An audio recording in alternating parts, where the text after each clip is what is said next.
points of time I've experienced this. But a very sustained, almost an industry level, assembly line of people whose job it is to do bad things at night.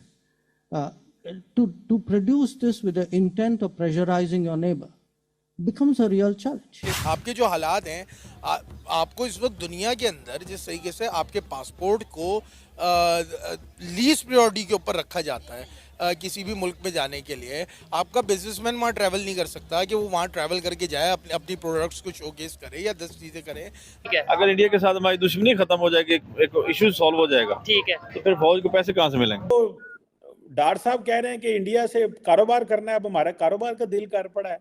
पहले हमारा दिल था लड़ाई करने का, हम दोपहर को खड़े हो जाते थे इधर कॉन्स्टिट्यूशन एवेन्यू पे और इंडिया को गालियां निकालते थे। अब हमें नहीं, अब हमसे कारोबार करना है। एस्टैब्लिशमेंट यानी कि इदारा ये चाहता है कि भाई कश्मीर उन्हें दे दे, लेकिन आप कह रहे हैं कि वो देखिए इसी नाम पे तो आज तक वो पैसे कमा रहे हैं। कश्मीर के नाम पे जितना मिलता है वो इसी वजह से मिलता है कि पाकिस्तान का दिफा हम कर रहे हैं, हमें साइड से ये मामला आते हैं, वहां से ये मामला आते हैं। भी वही है, ब्रिटिश एजेंट ही है।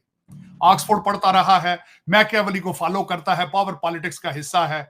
आज पूरे पाकिस्तान को उसने शुभ पाकिस्तान बना दिया। शुभ मंत्र कर रहा है, जादू कर रहा है, काले जादू से एटॉमिक पावर को चला रहा है, बकरों से चला रहा है। कि बिलियंस ऑफ डॉलर की ट्रेड का हमारे पास चांस मौजूद है और गैप मौजूद है, आप वो नहीं खोल रहे। जो आपके पास हो रहा है, जिसके अंदर आपको बैठे बिठाए आपको पैसे मिल रहे हैं, जो कि आपके लिए एक बहुत अच्छा फ्रूटफुल एक पॉइंट हो सकता है। 5 बच्चे हैं, रोजगार नहीं है, उससे अगर ये पूछा जाए आटा चाहिए बच्चों का पेट के लिए, रोटी चाहिए या आपको कश्मीर चाहिए, वो क्या जवाब देगा? ऑब्वियसली कि अगर रोटी चाहिए। हाँ, ताड़ साहब इंडिया एडा ही वेला है, इंडिया को क्यों नहीं रीड कर रहे? जरा इसको भी बात बताएं। ये हमारी ये क्या जिसे कहते हैं ना कि रात को कुछ और होते हैं, सुबह कुछ और होते हैं। सागदार साहब ने बोला कि हम इंडिया के साथ ट्रेड करना चाहते हैं, लेकिन उसी इंडिया के साथ 5 साल हमने कश्मीर के नाम पे ट्रेड बंद रखी। आज क्या हम कश्मीर देने के लिए रेडी हो चुके हैं? विंस्टन चर्चिल याद आया, उसने कहा था ये कौम अभी अपने आप को गवर्न करने की सलाहियत नहीं रखती, 50 साल अभी मजीद इनको बड़ी आसानी से रूल किया जा सकता है। मेरा ख्याल पाकिस्तान पे तो बिल्कुल फिट पड़ता है। आज भी आप ब्रिटिश एजेंटों के जरिए चल रहे हैं कि जिसके जरिए आप पाकिस्तान के कर्जों को भी आप उतार दें और दूसरे मामलात भी आपके बेहतर हों, यानी कि आपको एक अर्निंग अच्छी मिल जाए, आप उसे भी रोकने पर। ब्रिटिश एजेंट ही है, ऑक्सफोर्ड पढ़ता रहा है, मैकियावेली को फॉलो करता है, पावर पॉलिटिक्स का हिस्सा है। आज पूरे पाकिस्तान को उसने शुभ पाकिस्तान बना दिया। शुभ मंत्र कर रहा है, जादू कर रहा है, काले जादू से एटॉमिक पावर को चला रहा है, बकरों से चला रहा है। तो ये ब्रिटिश एजेंटी ही कर रहे हैं सारे।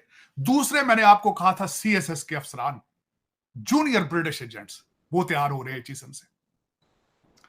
मुझे दुख हुआ आज, मुझे सबसे पहले तो विंस्टन चर्चिल याद आया। दूसरा लफ्ज जो मुझे दूसरा शख्स मेरे दिल में आज आया जो जहन में, वो लेफ्टिनेंट जनरल सुलेमान गनी थे, जो कोर कमांडर थे कि जिन्होंने पीटीआई के लौंडे लपाड़ों को कहा था कि अंदर आ जाओ भाई, आओ बैठो, चाय शाय पियो।